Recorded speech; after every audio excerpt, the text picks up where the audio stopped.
Well. Mag-unboxing tayo ng aking gift. Graduation gift. So, ito yun. Gift natin sa isang babae. Isang babae. Oh, pang babae ito. Diba? Ayan na. Ayan na. Cute ng box na. Ayan o. Cute. From Stay Young.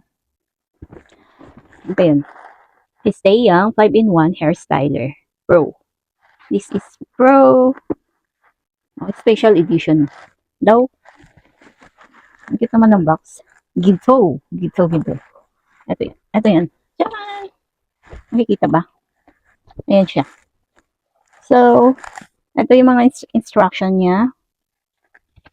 Hindi ko nababasahin. Papakita ko lang kasi since this is my gift. So, may free siyang globes. White color. Then, the rest is, pink. Ito yung unit. Ito yung pang curl. Brush. Then, ito yung blower. Pang blower. Tama. Asan na yun? Cold tip. Sabi. Spiral. Andito naman siya. Basahin na lang ng pagbibigyan ko, di ba? Yung A, B, ewan ko kung asan yung A and B dito.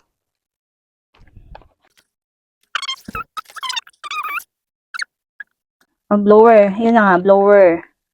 Then, H, curler, ito yata, curler brush. Then, yung I is multi-function brush. Ito yun. Ito yung, ano ba yan? Nakikita ba? Hindi ko ma-detach. Basta.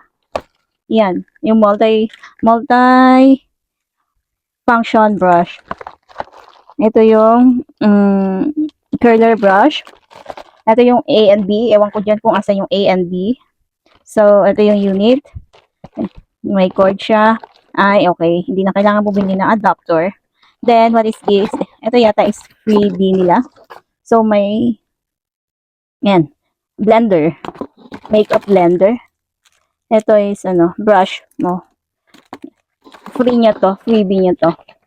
Pwede bang kunin ko na lang at akong gagamit? Hindi ka de. Sa kanya, no? Meron naman sa akin. Diba?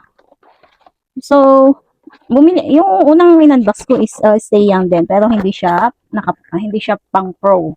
Yung, limited edition din na color violet. Ayan. Pero, syempre, mas expensive. Ibig sabihin, mas maganda. Mas, compared doon. Diba? Ayan. Ang sana, ito, free niya. Cute. Ang cute. Ang pagka-pink niya. Ayan. Unboxing lang tayo.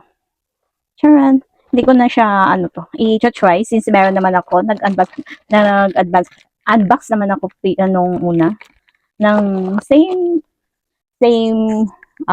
brand. Pero different siya. Yun is color violet and hindi siya pang pro. Although parehas na 5-in-1, hindi yun naka-pro. Ito is naka-pro siya. Ayan, hair styler. 5-in-1 hair styler pro. Yan. Ang cute naman ng box niya, di ba? Ayun lang ang unboxing natin for tonight. Hopefully magustuhan na pagbibigay ko. Di ba? Ayan na. Balik natin sa box. Parang ang bilis. Di ba? Parang ang bilis ng pag-unbox natin. Kaya ganun yun. Okay na. Yung product nila na isa, yung hindi naka-pro, okay naman yun. Nagagamit ko naman. Yung sample niya, curler nila is ganito.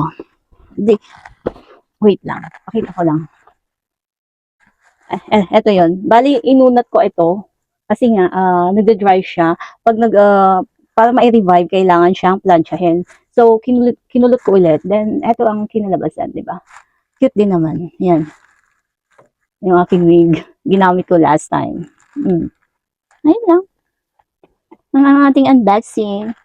Yung purpose ng ano is, ano tawag yun? Na-achieve naman niya kung ano yung purpose ng item na yun. Ayun. So, this is cute. Diba? Gusto ko rin magkagana nito. Actually, ako nakalagay ito sa basket ko kasi gusto ko nga mag-order before. Pero since namamahalan ako and low budget, yung isa kinuha ko. Ito talaga yung bet ko before. Pero okay lang din, at least nakita ko. Although same din naman sila. 'Di ba? Same sila doon sa binili kong una. Ayan. Ayan. Cute. That's it for our unboxing for tonight. Bye-bye.